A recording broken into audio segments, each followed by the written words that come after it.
Fala galerinha, tudo bem? Seguinte, vamos lá fazer a nossa lista diagnóstica, correto? Essa lista que vai verificar como é que a gente está na apostila 1, né, um termômetro para a gente. Eu selecionei exercícios dos vestibulares dos últimos 2 anos, todos em relação ao que caiu, né, da apostila 1, das matérias da apostila 1 que nós trabalhamos nesse setor 132. Tudo bem? E aí você vai fazer uma autoavaliação e verificar qual é que foi a sua nota nessa lista, tá? Vamos resolvendo um exercício de cada vez.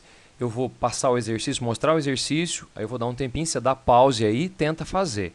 E na sequência eu resolvo para você. E aí você vai comparando, e na hora que chegar no final a gente faz a somatória, você faz a somatória e se autoavalia. Tudo bem? Acho muito importante esse diagnóstico para a gente verificar como é que a gente está em relação ao que nós trabalhamos, em relação ao que caiu nos últimos 2 anos. Tudo bem? Bora lá então? Quero começar com você com esse exercício da Unesp. Vou dar um tempinho, dá pause aí, tenta fazer e depois olha a resolução que eu vou apresentar para você.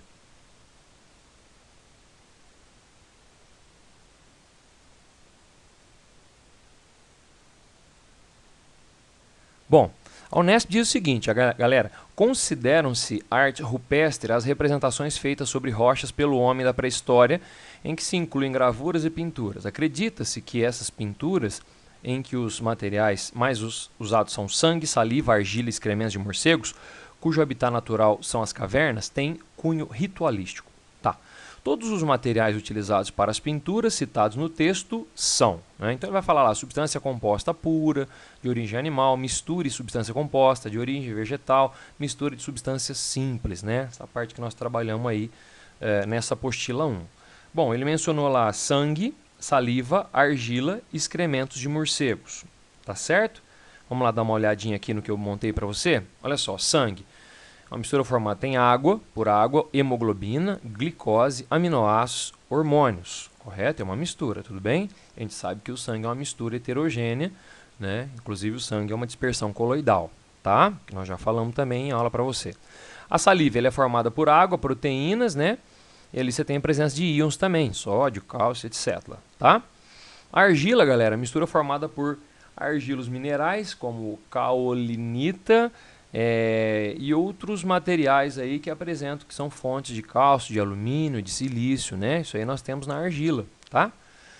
Excrementos de morcego vai ter o que? Ácido úrico, ácido fosfórico, amoníaco, ácido oxálico, né? Então a gente pode concluir o quê? Que os materiais utilizados aí nessa pintura são misturas de substâncias compostas, correto? Você fala, professor, mas é difícil observar isso. Então, lá no sangue, era você lembrar que o sangue tem água, tem hemoglobina, tem glicose, tem açúcar, né? Então, você tem substâncias compostas envolvidas aí, aquelas formadas por mais de um tipo de elemento, né? Na saliva também, né, gente? Nós temos água, então nós também temos proteína, né? Isso faz com que você tenha uma mistura de substâncias compostas. E na argila também você tem uma infinidade de substâncias aí, que são fontes de alguns metais, inclusive, formando substâncias compostas, né? No excremento de morcegos, né, a gente teria ácidos, a gente teria amônia, né, o amoníaco, a gente teria o ácido úrico. Então, realmente, a gente deveria marcar a letrinha C, mistura de substâncias compostas. Tudo bem? Ó, caiu o ano passado isso aí. Se você marcou essa no seu pause aí, já pode colocar 0,75 ponto para você. Tudo bem? Vamos lá então para a questão 2, Enem 2018. Vou dar um tempinho, dá pause e tenta fazer.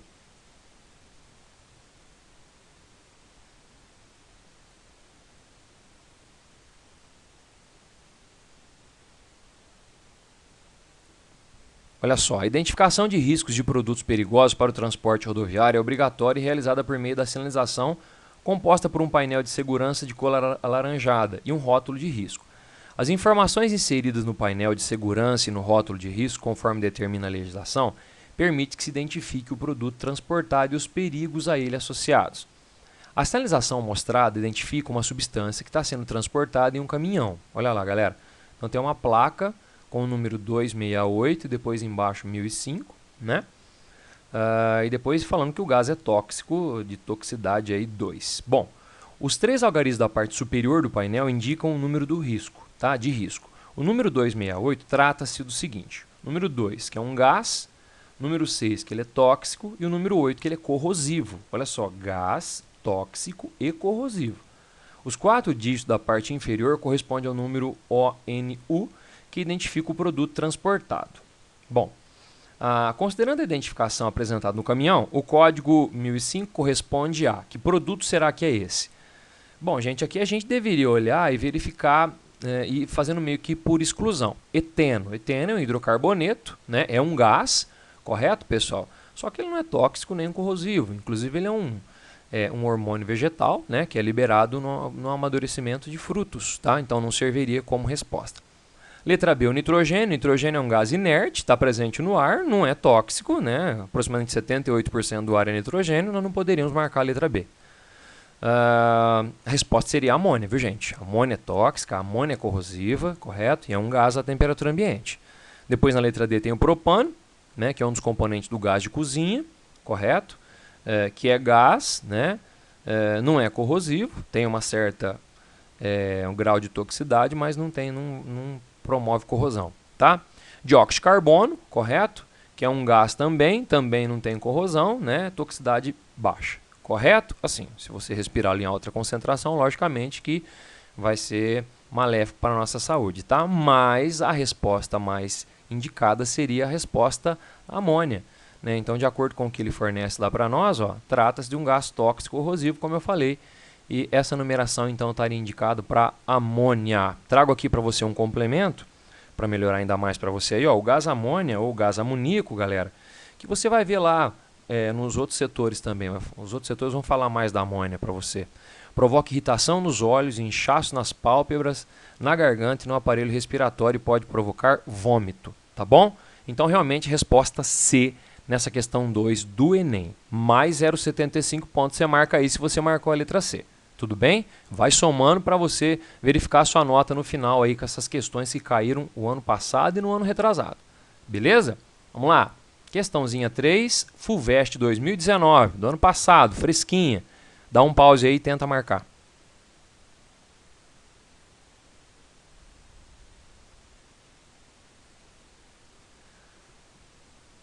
Certo. Uma postagem de humor na internet trazia como título provas de que gatos são líquidos e usava como essas provas fatos reais de gatos, como as reproduzidas aqui. Coitadinho do bichinho, né? Então ele coloca lá os gatinhos dentro de recipientes e esse gatinho acaba se adequando ao recipiente, né, gente? Olha só.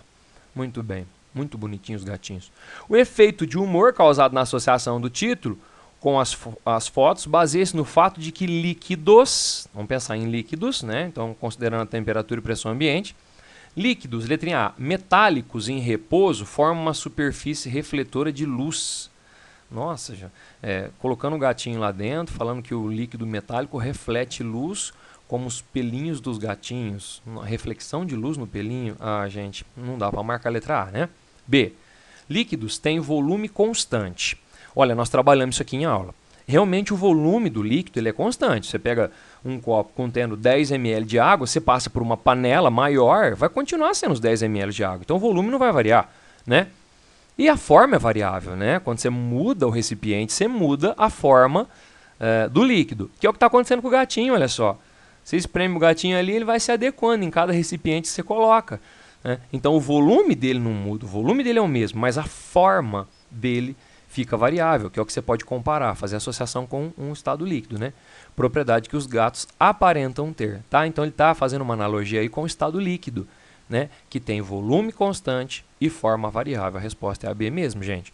Ele fala que líquidos moleculares são muito viscosos, né? Não vai ter como você pensar em viscosidade em relação ao gatinho, são muito compressíveis, mantendo forma. Não, a forma não está sendo mantida, né?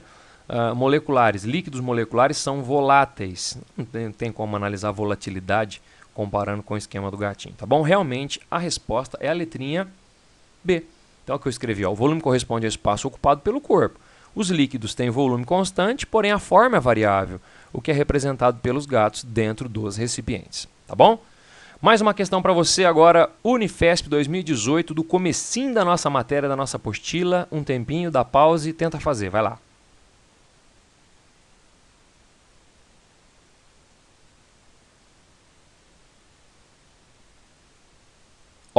Considere as seguintes propriedades dos materiais: massa, volume, dureza, densidade, cor, transparência, permeabilidade, temperatura de fusão e condutividade elétrica. Lembra daquela parte de propriedades da matéria, que eu falei para vocês, propriedades gerais, depois nós falamos propriedades funcionais e depois ainda específicas, físicas, químicas e organolépticas. Lembra? Tá aí, ó, Unifesp 2018. Olha como é que ela perguntou. Quais dessas propriedades são consideradas propriedades gerais da matéria, né? Dos materiais, no caso. Justifique sua resposta. Lembre-se que propriedades gerais são aquelas que a gente vai atribuir para todo e qualquer tipo de matéria. Lembra que nós trabalhamos isso, galera? Portanto, quem que é geral aí? Massa e volume. Né? Toda matéria tem massa, toda matéria tem volume. Né? Já a dureza, densidade, cor, transparência, permeabilidade, temperatura de fusão e condutividade elétrica são específicas, né? Depende do material. Agora, massa e volume é geral, correto, pessoal? Geral e depende da quantidade, aquelas propriedades que nós chamamos de extensivas, lembra? Tá? Então, a resposta seria na letrinha A, massa e volume. Na letrinha B, quais dessas propriedades devem necessariamente ser levadas em consideração para a escolha de um material a ser utilizado na confecção de panelas? Bom, o que você deveria pensar? Bom, em relação, se eu for usar a panela, a temperatura de fusão, acho que seria uma coisa interessante da gente usar, né? Porque ela vai ficar no fogo, né? A permeabilidade, se ela vai ter vazamento ou não, vai ser permeável ou não, né? Aos líquidos que nós vamos colocar. E também a dureza, né, gente? A dureza que é a resistência ao risco, né? Então, quanto mais resistente ao risco, melhor ela vai durar, ter uma durabilidade maior, tá bom? Então, seria essas escolhas da letrinha B. Coloquei aqui para você, olha lá, ó. Propriedades gerais, massa e volume, né? Comuns a todo e qualquer tipo de matéria. E propriedades que devem necessariamente ser levadas em consideração para a escolha do material para fazer panelinha, entre outras, né, nós temos temperatura de fusão, permeabilidade e dureza, como eu comentei. Né? Se você acertou essa, coloca mais 0,75 aí na tua soma. Beleza? Sim, bora para a questão 5. Unicamp agora, 2018. Dá o pause aí e tenta fazer. Vai lá.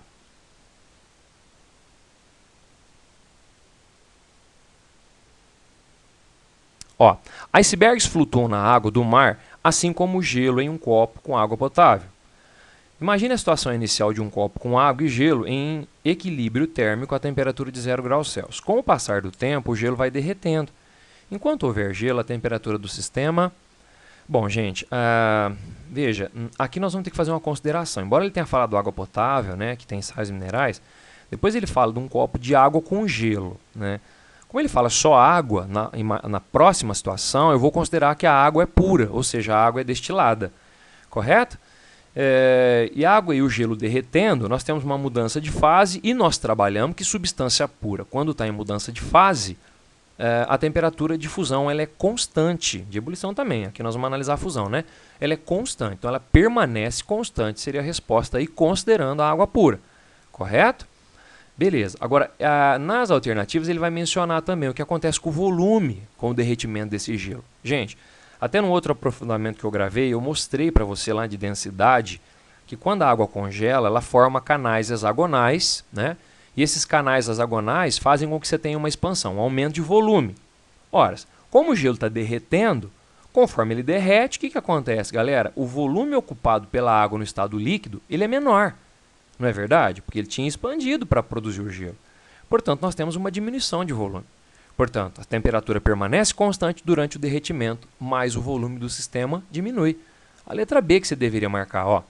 Então, eu escrevi, supondo que a água pura durante a fusão, enquanto houver gelo, a temperatura permanece constante. Tá. Porém, o volume do sistema diminui, pois a água no estado líquido ocupa um volume menor que a água no estado sólido, né? Ou seja, a densidade do gelo é menor, porque o gelo tem aqueles canais hexagonais que nós colocamos lá no outro aprofundamento de densidade, que faz com que você tenha um aumento no volume para uma mesma massa. A densidade diminui, o gelo sobe. Tudo bem? Letrinha B, questão 5. Simbora para a questãozinha 6, agora FUVEST 2018. Dá um pause aí, tenta marcar a resposta. Bora lá!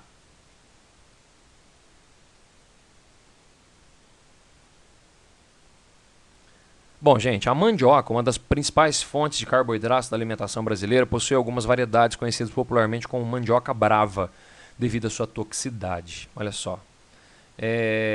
Essa toxicidade, né, que ele diz aqui, se deve à grande quantidade de cianeto de hidrogênio liberada quando o tecido vegetal é rompido. Né? Então isso aqui pode ser letal, viu, gente? Tá?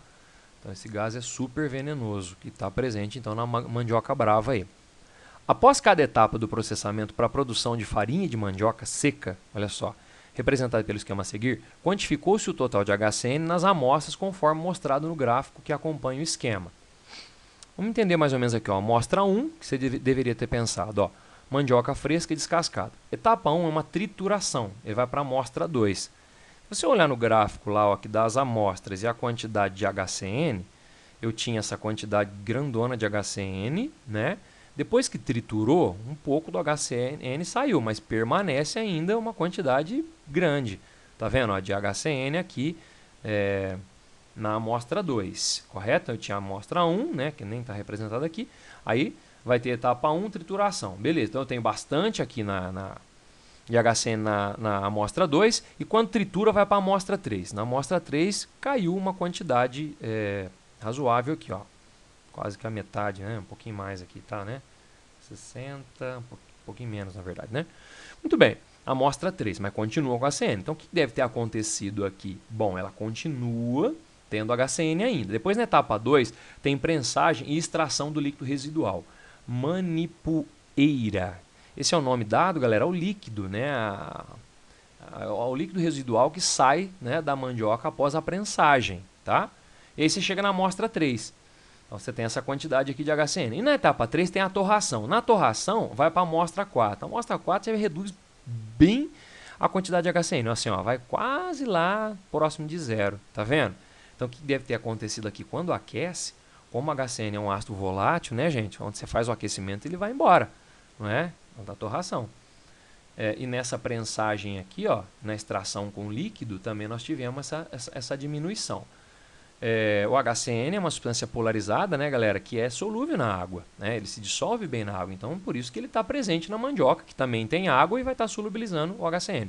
Vamos ver lá, ó, o que ocorre com o HCN nas etapas 2 e 3. Então vamos lá, etapa 1, trituração, que vai dar amostra 1 para amostra 2.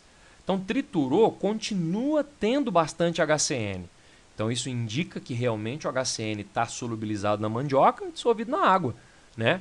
Então o HCN ele é insolúvel em água? Não. Insolúvel em água? Não. O HCN é solúvel em água, sendo levado na manipueira, que é esse líquido aí. Bom, beleza. Aí depois na etapa 3, o que nós pensamos mesmo? Torração, aqueceu, volatiliza, ele vai embora. O HCN permanece na massa torrada, não sendo afetado pela temperatura? Não, não é verdade. Vamos ver a letra D. O HCN é solúvel em água, sendo levado na manipueira, né, nesse líquido extraído. Beleza. O HCN é volatilizado durante a torração, sendo liberado ao ar. Beleza. Agora ele foi embora em função do aumento da temperatura. Você deveria marcar a letrinha D, tá? Eu faço um esqueminha aqui, ó, que eu tinha na amostra 2. O HCN aparece então em grande quantidade devido à sua solubilidade em água mesmo, né? Aí depois, na amostra 3, ó, devido ao aquecimento, né, ó, da 3 para 4, o HCN é liberado e sua quantidade diminui bastante. Tudo bem? Então, realmente, resposta letra D nessa da FUVEST. Questão 6. Vamos lá para 7? Bora?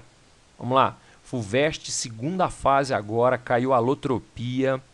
Dá um pause, tenta fazer para mim.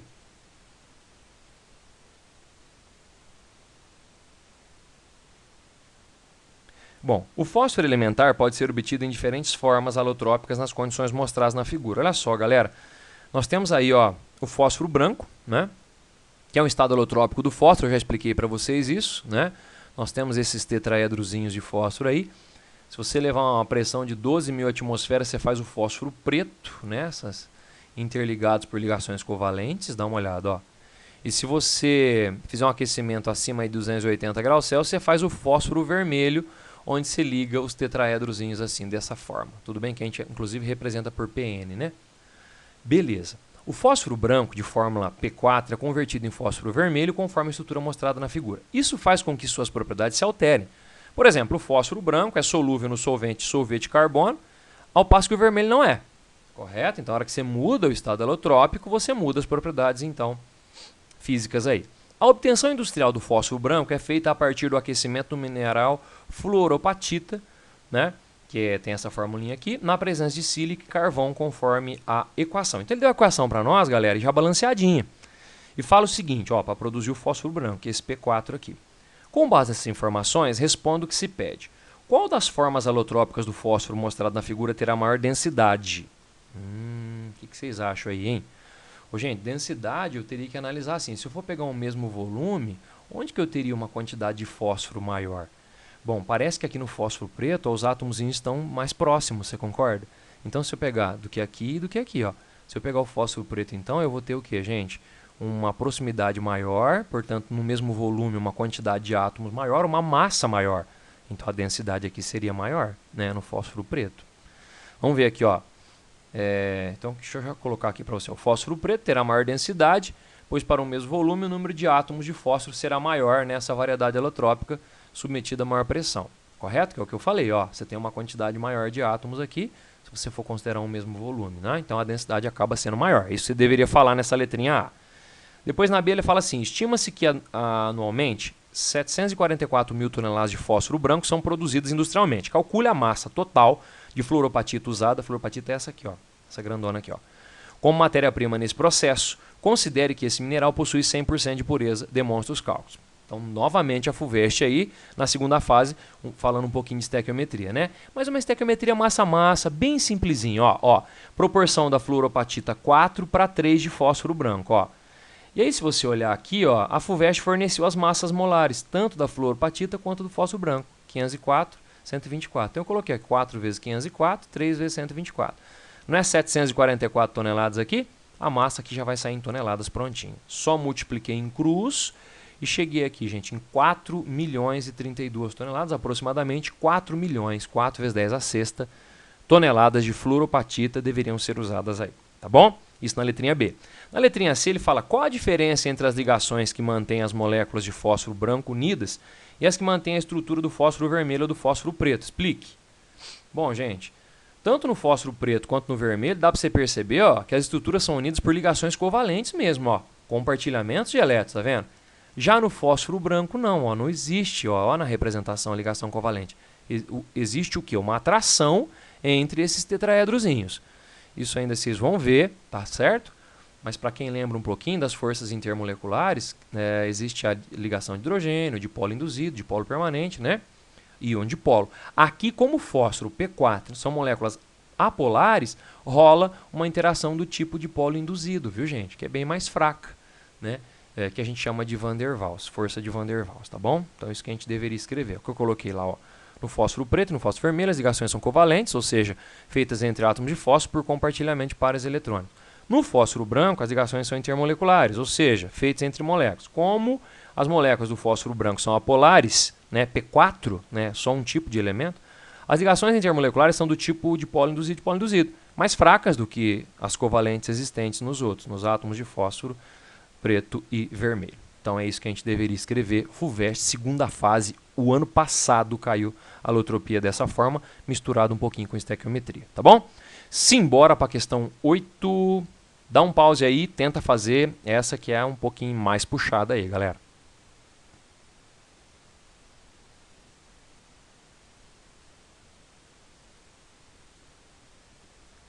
Bom, gente, essa é uma questão de segunda fase também da FUVEST, caiu ano passado, né? Essa que usa aí o funil de decantação, né? Um método de separação. Como a gente viu separação de misturas, eu vou fazer ela para você. Lembrando que ela tem um pouco de químico orgânico, uma parte de reações também. Então, se você não lembrou das reações, não se preocupe não, tá bom? Você vai ter essas reações ainda com o setor 133, lá na química orgânica. Relaxa que vocês vão ver isso ainda, tá? Um corante cuja forma estrutural está representada na figura foi utilizado em um experimento. Sabe-se que sua solução aquosa é azul, ó, solução do corante. E com a adição do ácido à solução, ela torna-se vermelha. O experimento foi realizado em 3 etapas. Então nós temos aqui a formulinha do corante. Etapa 1. Colocou-se uma solução aquosa do corante em um funil de separação. Olha o desenho aqui, ó. Beleza. Em seguida, um volume igual de clorometano foi também adicionado nesse funil, agitando-se. Logo em seguida, depois de algum tempo, observou a separação das duas fases. Ó, ficou a parte azul em cima e incolor embaixo. Se você olhar a nota a DOT da FUVEST aqui, ó, a densidade da água é 1, do diclorometano 1,33. Com certeza, essa parte incolor que foi para baixo, galera, aqui, ó, é do diclorometano, né? Ó, 1,33, ele é mais denso que a água, correto? É isso que aconteceu aí. Vamos indo. Etapa 2, recolheu-se a fase superior, solução azul, ele pegou essa soluçãozinha azul, vamos entender a parte experimental, é a segunda fase, é puxado, ó. Obtido na etapa 1, e em um becker, adicionou-se a ela uma solução aquosa de ácido sulfúrico, até a solução tornar-se vermelha. Então colocou ácido sulfúrico, pegou essa solução azul, colocou ácido sulfúrico e ficou vermelho. Em seguida, colocou-se nessa solução um funil de separação limpo, ao qual também foi adicionado igual volume de clorometano. Agitou-se o conteúdo e após algum tempo observou separação de fase de novo, né? Então essa fase vermelha aqui, ó, com certeza tem diclorometano, né, como solvente, porque o diclorometano é o mais denso, tá vendo? Ó? Então sempre o diclorometano ficando na parte inferior aí, tá? Porque ele é o mais denso. Bom, vamos indo. A solução vermelha obtida, né, essa fase inferior aqui, ó, foi recolhida em um becker limpo, ao qual adicionou em seguida uma solução aquosa de hidróxido de sódio, observando-se mudança de cor. Então colocou hidróxido de sódio aqui, ó, nessa solução. Muito bem, o conteúdo do becker foi transferido por um funil de separação limpo, agitou-se o conteúdo e após algum tempo observou-se separação de fases novamente. Aí ele só coloca fase superior e inferior e não fala coloração. O esquema a seguir mostra os resultados. Tá, com base nesses resultados, perguntas.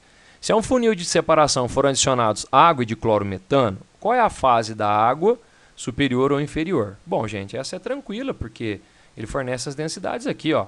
Então, se eu misturar, logicamente, a fase da água vai ser a superior. Ela tem uma densidade menor. Eu até coloco aqui para você o seguinte. A fase, ó, do corante mais água, se você for pensar no experimento, será superior. Você vai ter uma densidade média, né, do corante da água com a densidade da água 1, que será menor do que a densidade do diclorometano, que é 1,33, né? Comporá a fase inferior. Então, a água fica na fase superior, correto? Ela é menos densa, está na etapa 1. Então, é a substância, o corante e a água está aqui, ó, na etapa, na parte de cima, né? Que ele falou que é azul, né? E depois incolor embaixo, que é o diclorometano com maior densidade. Então, essa seria a respostinha da letra A, tá?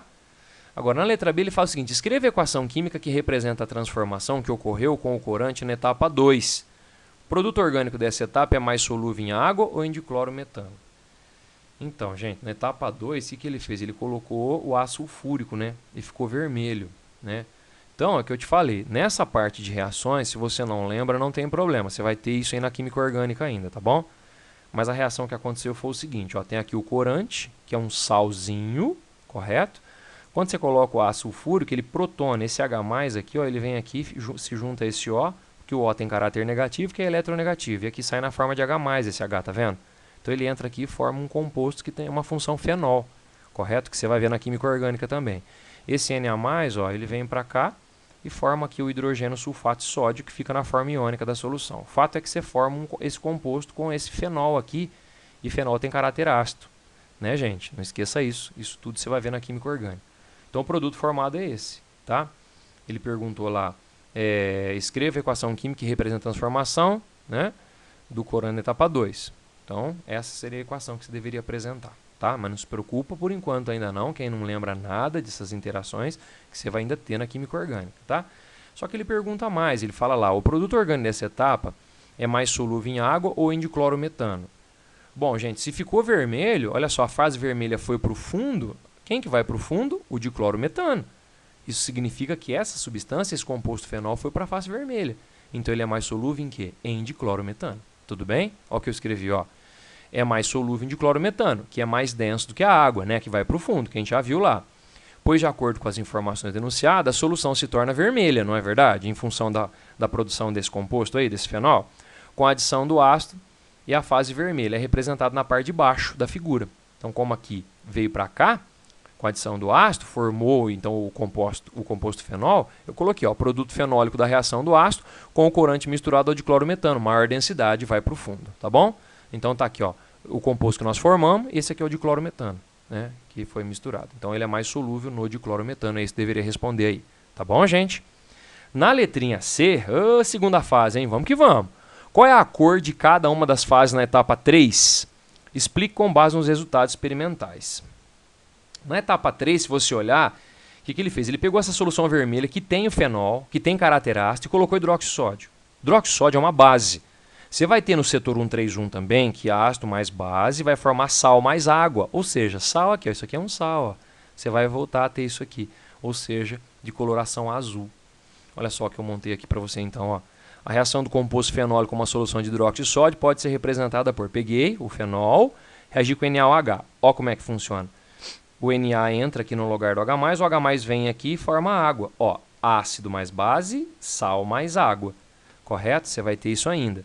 Então, ó, corante na presença de água torna a solução azul. Esse aqui é aquele inicial que nós partimos lá, ó, né, que é azul. Correto? Muito bem. Então, após separação de fase, na etapa 3, a cor da fase superior será azul, porque a fase aquosa, e a fase aquosa ela é menos densa. Não é verdade, gente? Então, ele vai subir, então em cima fica azul, correto? E aí embaixo, que fica só o diclorometano, que ele já tinha falado que o diclorometano aqui, ó, né, esse mais denso aqui é incolor, então fica só diclorometano, tá? Que tem maior densidade. Essa, portanto, seria a resposta da letra C, tá? Não se preocupa não, que é a segunda fase que tem essa parte de química orgânica aí que vocês vão ver ainda, tá bom? Bora lá para a questão 9. Questão 9 você tem que fazer bem feitinha, que ele é muito legal, do ano passado. Um tempinho aí, dá pausa e faz, vai lá.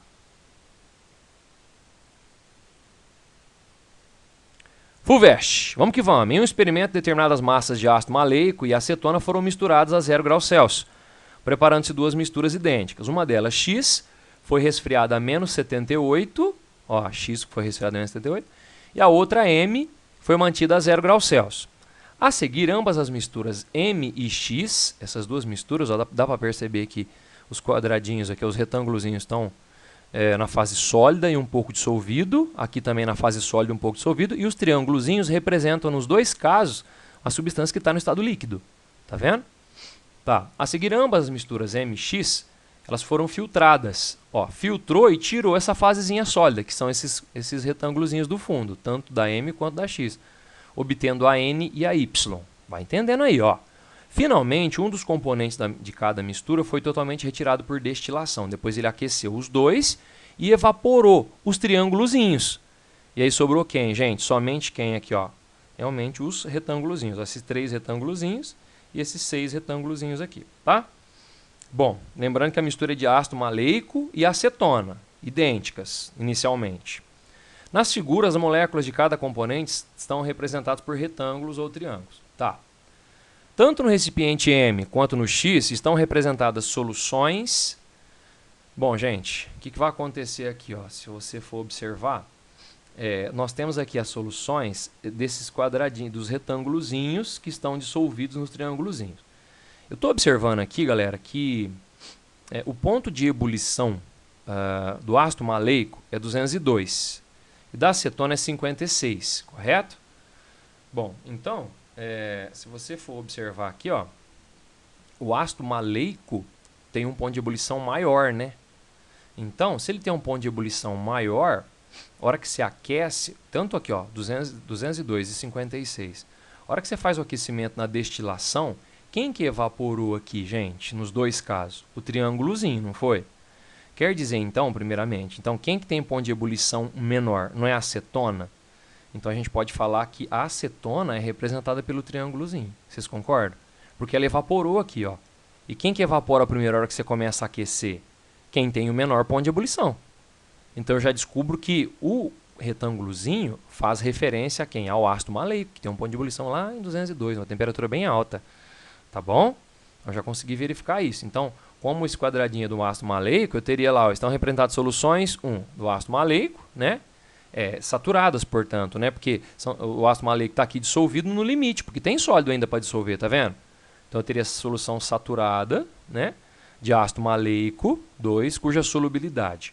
Ó, quando a gente diminui a temperatura, o que está acontecendo? Ele está dissolvendo mais ou menos, ó, daqui para cá, menos, cuja solubilidade diminui, então, né? Então seria saturada, ácido maleico, diminui. Saturada, ácido maleico, diminui. Bom, com a diminuição da temperatura, cuja solubilidade diminui com a diminuição da temperatura. A uma determinada temperatura, as concentrações em Mn e X e Y são 4.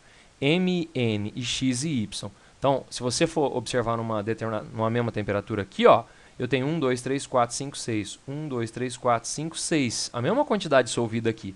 1, 2, 3 retângulozinhos. 1, 2, 3. As concentrações são iguais, tá vendo, gente? Ó. Então, a resposta seria iguais. Então, seria saturado, ácido maleico, diminui, iguais. Saturado, ácido maleico, diminui, iguais. Vamos ver. Aí ele fala aí, ó. Em diferentes instantes, as moléculas representadas por um retângulo pertencem a um composto que pode estar. Um composto que pode estar. Bom, ele poderia estar dissolvido, né? Ó, esse retângulozinho poderia estar dissolvido, como ele está aqui, e também no estado sólido na representação. Ou no estado sólido. Então seria dissolvido e sólido. Parece que a resposta é a letra C, né? Vamos confirmar? É mesmo, ó. Realmente, com o ponto de ebulição da acetona é menor, como que eu falei, ó. Conclui-se que na destilação a acetona mais volátil é recolhida no condensador e o resíduo sólido é o ácido maleico. Então eu já descubro que o retângulozinho é o ácido maleico. Na destilação eu consigo perceber isso, né? Então a solubilidade da substância representada pelo retângulo é menor a menos 78. Como a solubilidade é menor, significa o quê? Que realmente, conforme você diminui a temperatura, diminui a solubilidade. Tudo que nós pensamos, ó, tá vendo, ó? Então eu contei os retângulos aqui para ilustrar para você certinho, o corpo de chão aqui, tá vendo? Então a uma determinada temperatura, as concentrações Mn são iguais mesmo. Olha só, 6 retângulos, 6 retângulos. Ó, aqui 3 retângulos, 3 retângulos, tá? Tá tudo explicadinho aí, ó. Então o que a gente conclui? Que M, recipiente X estão representados soluções saturadas, né? No limite da dissolução, saturada é quando está no limite, atingiu o coeficiente de solubilidade, até porque você tem sólido no fundo que não consegue dissolver mais. Está no limite, né? Apesar que a gente vai trabalhar saturação, soluções um pouco mais para frente, tá? Bom, ácido maleico, cuja solubilidade diminui com a diminuição da temperatura, como nós já vimos. Em uma determinadas temperaturas, eles têm concentrações iguais, em diferentes instantes, o retângulozinho pode estar dissolvido ou no estado sólido. Tá aí a resposta, a letra C da questão 9. Para finalizar essa nossa lista diagnóstica, eu quero te apresentar mais uma questão da FUVEST 2018. Dá um pause aí, tenta fazer, vai lá.